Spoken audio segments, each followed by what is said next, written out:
पिछली वीडियो में हमने फर्टिलाइजेशन देख ली थी। अब फर्टिलाइजेशन के बाद भी कुछ चेंजेस आएंगे, तो वो चेंजेस इस वीडियो में देखेंगे। उन चेंजेस को हम बोलेंगे पोस्ट फर्टिलाइजेशन इवेंट्स।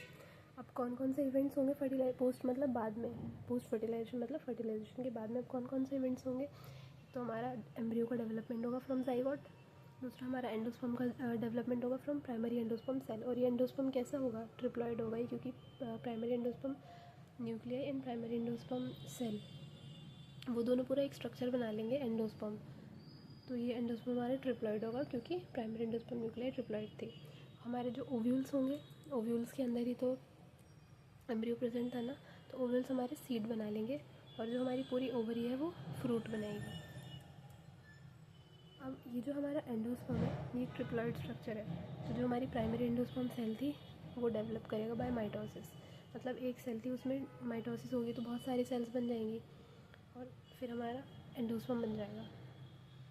तो ये माइटोसिस हुई हमारे पीईसी में और एंडोस्पर्म बन गया जिसमें बहुत सारे सेल्स हैं।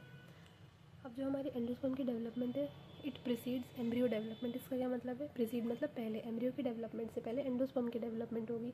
वाई? क्यों होगी? क्योंकि पहले नरिशमेंट चाहिए ना, पहले फूड रिजर्व तो इकट्ठा कर ले, बाद में तो वो डेवलप हो पाएगा ना। सो ये नरिशमेंट देता है डेवलपिंग एम्ब्रियो को, क्योंकि इसके पास रिजर्व फूड मटेरियल होता है। क्योंकि एम्ब्रियो को जब वो डेवलप करेगा उसको फूड चाहिए होगा, तो वो इसको प्रोवाइड करेगा। वो पहले डेवलप करता, वो फूड बनता ही नहीं तो वो डेवलप ही नहीं कर पाता ना।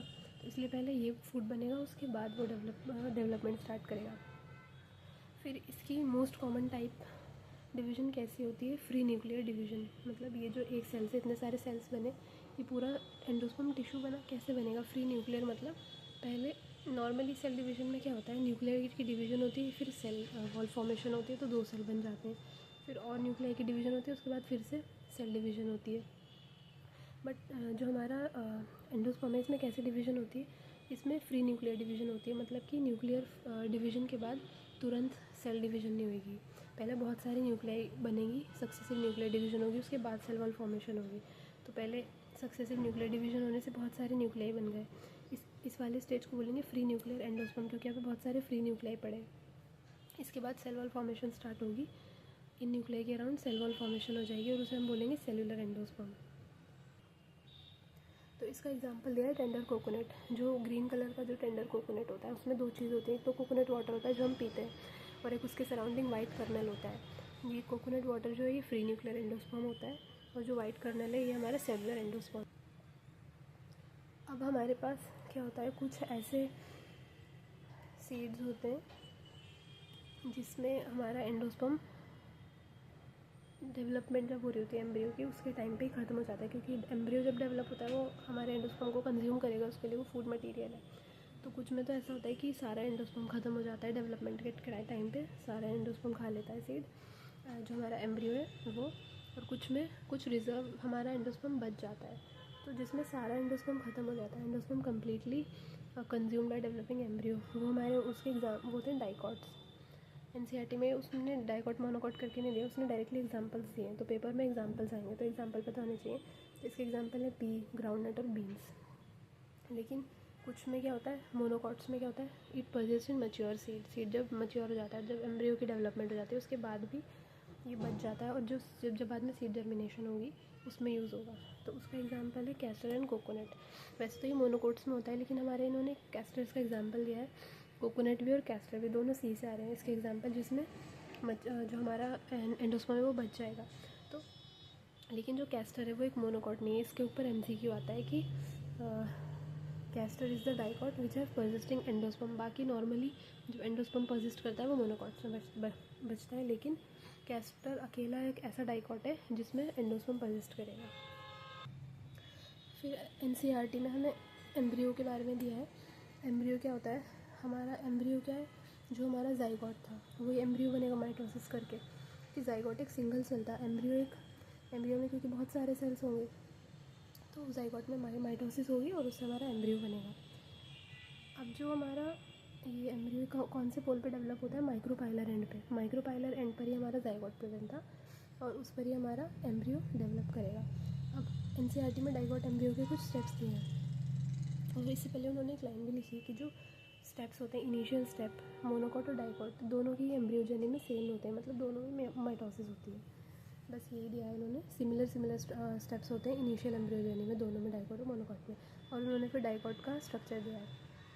तो डाइकोट में डाइकोट एम्ब्रियोजेनी के स्टेप्स दिए उन्होंने। पहले जाइगोट होगा, जाइगोट से बनेगा हमारा प्रो एम्ब्रियो बनेगा। प्रो मतलब कि प्रिमिटिव एम्ब्रियो, पूरा अच्छे से नहीं बना वो। और उसके बाद हमारा फिर ग्लोब्यूलर एम्ब्रियो बनेगा, देन हार्ट शेप्ड बनेगा, और उसके बाद जाके फाइनली हमारा मैच्योर एम्ब्रियो बनेगा। तो ये स्टेप्स हैं, इन पे भी MCQ आ सकता है।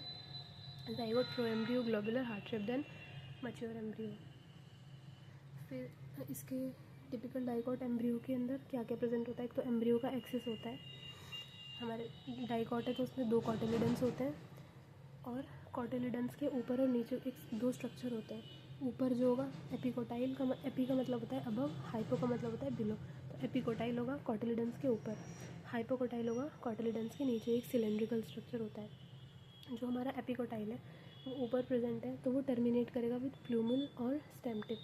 फ्यूचर में जो स्टेम होती है वो बाहर की तरफ होती है ना, तो ये ऊपर की साइड होगा हमारा। और जो एम्ब्रियो में हम स्टेम टिप को बोलते हैं वो प्लूमल बोलते हैं, तो प्लूमल और स्टेम टिप। और हाइपोकोटाइल टर्मिनेट करेगा रेडिकल और रूट टिप, आर से रेडिकल एंड आर से रूट टिप। और ये जो रूट टिप होगी हमारी किससे कवर्ड होती है? ये रूट कैप से कवर्ड होती है। फिर हमारे मोनोकॉट जो होता है, मोनोकॉट के एम्ब्रियो में क्या हो गया? मोनोकॉट है तो उसमें सिर्फ एक ही कॉटिलिडन होगा। और मोनोकॉट्स में जो एक कॉटिलिडन होता है उसको हम ग्रास फैमिली में स्कुटेलम बोलते हैं। नॉर्मली मोनोकॉट्स में कॉटिलिडन ही बोलेंगे, लेकिन सिर्फ ग्रास फैमिली में इस कॉटिलिडन को हम स्कुटेलम बोलते हैं। और ये स्कुटेलम हमारा लेटरली प्रेजेंट होता है टू द एम्ब्रियो एक्सिस।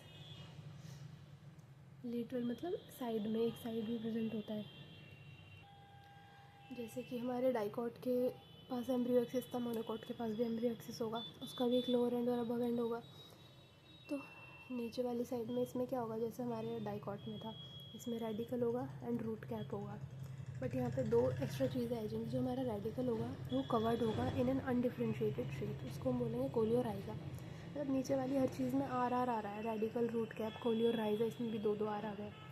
ये जिस स्ट्रक्चर में कवर्ड होंगे उसे हम कोलियोराइजा बोलेंगे। और जो अबव वाला पार्ट है, अबव दी एम्ब्रियोनल एक्सिस, उसको हम बोलेंगे एपिकोटाइल। अगेन एपी का मतलब अबव होता है। और इस एपिकोटाइल के पास क्या होगा? Shoot apex and leaf primordia. Shoot apex मतलब वही शूट की टिप, और लीफ प्राइमोर्डिया क्या होता है? जो बड़ी लीफ होती है उनको तो लीव्स बोलते हैं मैच्योर, जो लीव्स के बच्चे होते हैं उसको लीफ प्राइमोर्डिया बोलेंगे। मतलब लीफ बनने से पहले वाला स्ट्रक्चर, छोटे छोटे से होते हैं।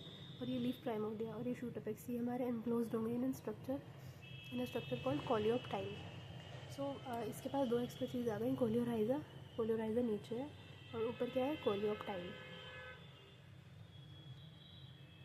ये देखो, फर्टिलाइजेशन के बाद ये जो हमारे सिनर्जिड्स होंगे ये सब हमारे डीजनरेट कर जाएंगे।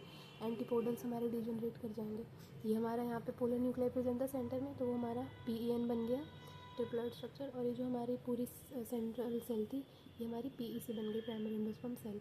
अब इसके बाद और ये ऊपर हमारा जाइगोट है। फिर जाइगोट की डेवलपमेंट दिखाई है एम्ब्रियोजेनी में। पहले जाइगोट बनेगा, स्टेप्स में क्या था, उसके बाद प्रो एम्ब्रियो बनेगा।